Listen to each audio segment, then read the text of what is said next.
क्या हमारे सारे कार्य नैतिक या अनैतिक होते हैं? क्या कुछ ऐसे कार्य हो सकते हैं जिनको न नैतिक माना जाए न अनैतिक माना जाए? तो उस प्रश्न को ध्यान रखते हुए हमें कंडक्ट को समझना पड़ेगा। और एथिक्स, चाहे वो फिलोसफी वाला एथिक्स हो चाहे सोशल साइंसेज वाला एथिक्स, तो इन दोनों में कंडक्ट शब्द का बड़ा महत्व है। तो कंडक्ट शब्द को समझने के लिए पहले मैं आपको एक कंसेप्ट पहले कहता हूं कि मान लीजिए आपको किसी विषय पर प्रतिक्रिया करने का मन है। मनोविज्ञान में कंसेप्ट चलता है कि हम जब जब किसी खास परिस्थिति में होते हैं, हमें जब जब कोई स्टिमुलस मिलता है, स्टिमुलस का मतलब उत्प्रेरक मिलता है, हम कुछ ना कुछ रिस्पॉन्स करते हैं, हमारा रिस्पॉन्स आता है, ठीक है। और मनोविज्ञान मोटे तौर पर यह मानता है कि हम लोग एक ऑटोमेटिक मशीन जैसे हैं।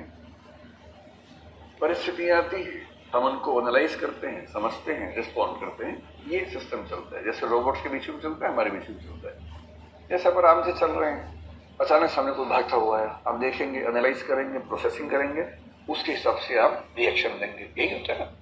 तो जिस चीज ने आपको मजबूर किया कुछ रिस्पॉन्स देने के लिए, वो स्टिमुलस है, उत्प्रेरक है, और आपने सोच समझ के या बिना सोचे समझे जो भी रिस्पॉन्स दिया वो आपका जवाब है, प्रत्युत्तर है। इसलिए साइकोलॉजी में कहते हैं कि उत्प्रेरक और प्रत्युत्तर की प्रक्रिया में मनुष्य का व्यवहार चलता रहता है।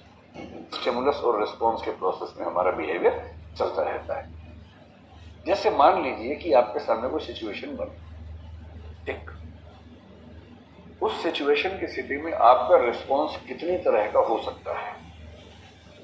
सिचुएशन के लिए मैं आपको एग्जांपल ले देता हूं कि मान लीजिए कि मैंने क्लास में पूछा, आप में से कितने ऐसे बच्चे हैं जिन बच्चों ने आज तक कम से कम एक बार कोई ऐसी गलती की है जिसका पछतावा आपको है?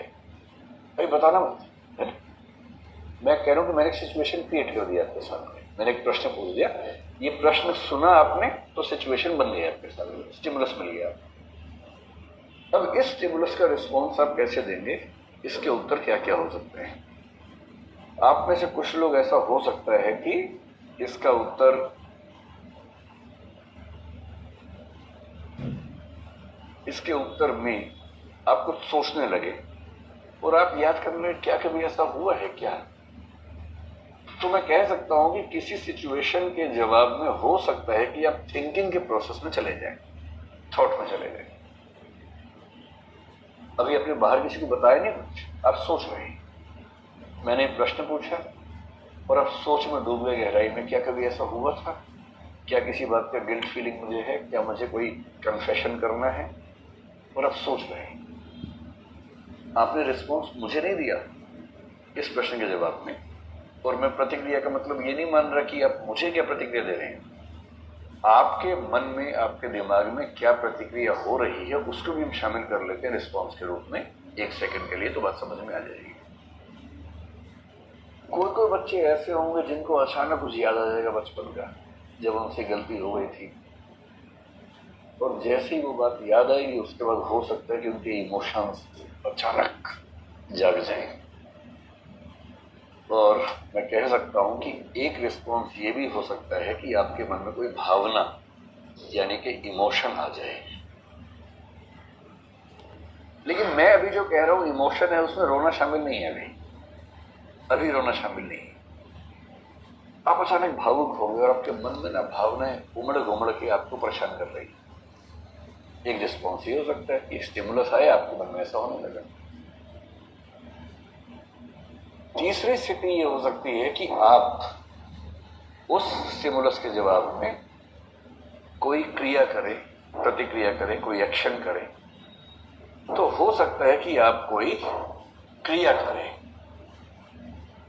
और उस क्रिया को हम कह सकते हैं कि एक्ट आपने किया है। ये तीन चीजें हो सकती है।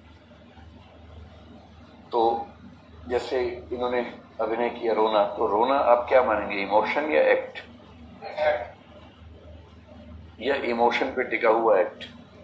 हाँ, ये ठीक लग रहा है ना, ये ज्यादा ठीक लग रहा है ना।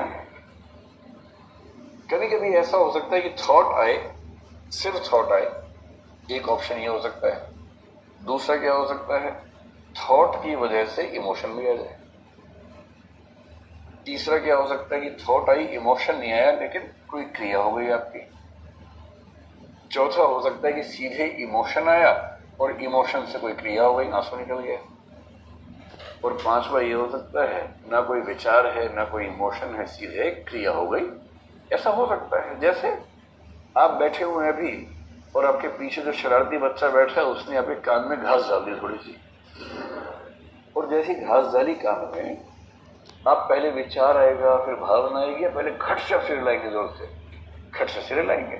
इतना समय ही नहीं है क्योंकि आपको अचानक आपके रिफ्लेक्सिव एक्शंस बोलते हैं, इनको रिफ्लेक्स एक्शंस बोलते हैं, जिसमें सोचने समझने का समय ही नहीं होता। आप किचन में गए बड़े शौक से कि मम्मी ने खीर बनाई है, वाह वाह वाह, आपने बर्तन को हाथ लगाया और बर्तन उस समय करीब 130 डिग्री सेल्सियस पे था। मम्मी बस ये बताना भूल गई थी कि बेटा बर्तन बहुत गर्म है। मम्मी ने कहा कि आज खीर बनाई थी लिए, आपने कहा वाह वाह, आप चले गए सीधे। तो जैसे ही हाथ लगाया, कितने सेकंड के बाद हटाएंगे हाथ बाहर से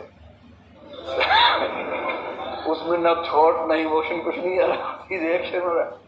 हालांकि बहुत माइन्यूट लेवल पे स्टडी करें तो उसमें भी एक मेंटल एक्शन होता है, एक कॉग्निजेंस होता है।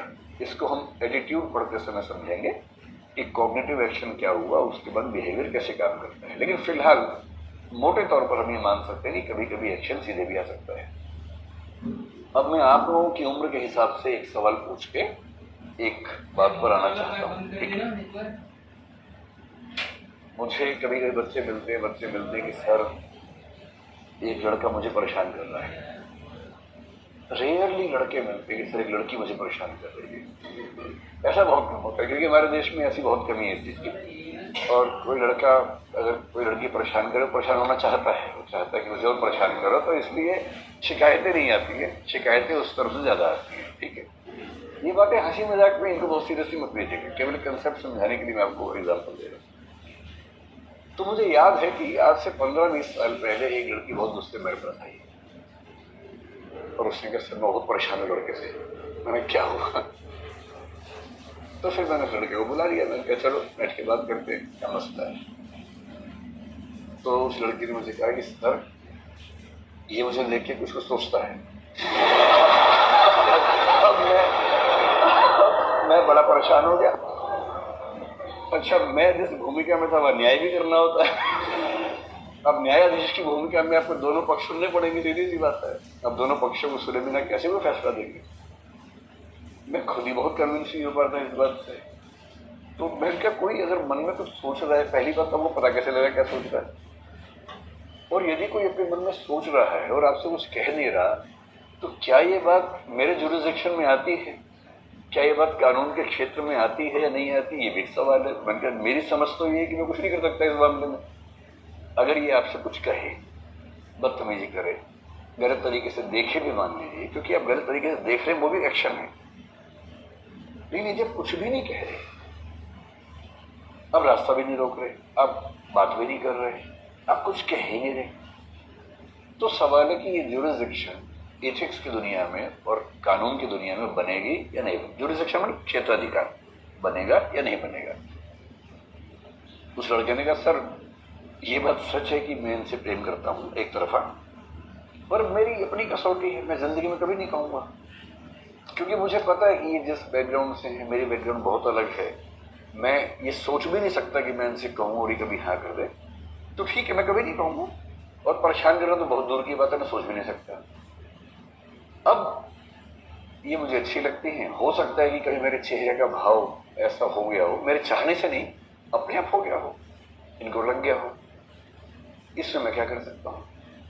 भाई कोई मुझे पसंद है, उसको देखा मैंने और मेरे चेहरे पर हल्की सी खुशी का भाव आ गया और वो अनकंट्रोलेबल है मेरे लिए भाव, और मैं चाह रहा हूं कि उसको ये भी ना लगे, इसलिए मैं सामने भी आमतौर पर नहीं आता हूं। तो क्या मुझसे इससे ज्यादा अपेक्षा की जा सकती है? मैंने कहा अब मैं क्या बोलूं, होनी तो नहीं चाहिए, इसमें कोई क्या करेगा। पर वो बच्ची बहुत नाराज थी, उसने कहा नहीं, इसके मन में ऐसा विचार क्यों आता है, ऐसा भाव क्यों आता है? तो फिर मैंने उसको समझाया अलग से, मैंने कहा देखो हमें अपनी जुरिसडिक्शन में रह के काम करना पड़ेगा। यदि आपको किसी के बारे में कोई भाव मन में आता है सिर्फ इमोशन है, एक्शन नहीं है। ये सिर्फ थॉट है, एक्शन नहीं है। मनोविज्ञान मानता है कि हमारे मन में जिंदगी में एक आध बार, स्पेशली लड़कों के मन में, यहां तक मन में विचार आ जाता है कि मेरे पिता मर क्यों नहीं जाते। बहुत सामान्य है मनोविज्ञान। जब खूब कुटाई होती है घर में एक आध बार, या जिस दिन आपका रिजल्ट खराब है और आपको पता है घर जाऊंगा कुटाई का कार्यक्रम चलेगा, तो अच्छा, मन में ऐसे बुरे बुरे भाव भी आ जाते हैं। पर अब कहते थोड़ा ना, कहीं पापा ने डांट दी, मम्मी ने डांट दी, अब तो मन में क्या क्या भाव नहीं आते गुस्से में। जब बच्चा जवान होने लगता है, 16-18 साल का होता है, उसके मन में कई नेगेटिव भाव आते हैं पेरेंट्स को लेकर, पर कहता तो नहीं है। आपको किसी व्यक्ति से दिक्कत है, नफरत है, आप उससे बात नहीं करते, ठीक है, लेकिन उसके बारे में आप गुस्से में सोचते हैं, आपके इमोशंस उसके प्रति बहुत नेगेटिव हैं, पर आप उससे कुछ कहते नहीं। क्या इस बात की पनिशमेंट आपको मिलनी चाहिए कि आपने उसके बारे में ऐसा सोचा या ऐसा महसूस किया? नहीं मिलनी चाहिए। और इसलिए चाहे कानून हो, चाहे एथिक्स दुनिया हो, एक सहमति है कि हम किसी व्यक्ति के नैतिक अनैतिक आचरण का या कार्यों का मूल्यांकन केवल उसके कृत्य या क्रिया से करेंगे। इसको कृत्य कहते हैं इस भाषा में, कृत्य से करेंगे, एक्ट से करेंगे, न कि उसकी थॉट या इमोशन से करेंगे।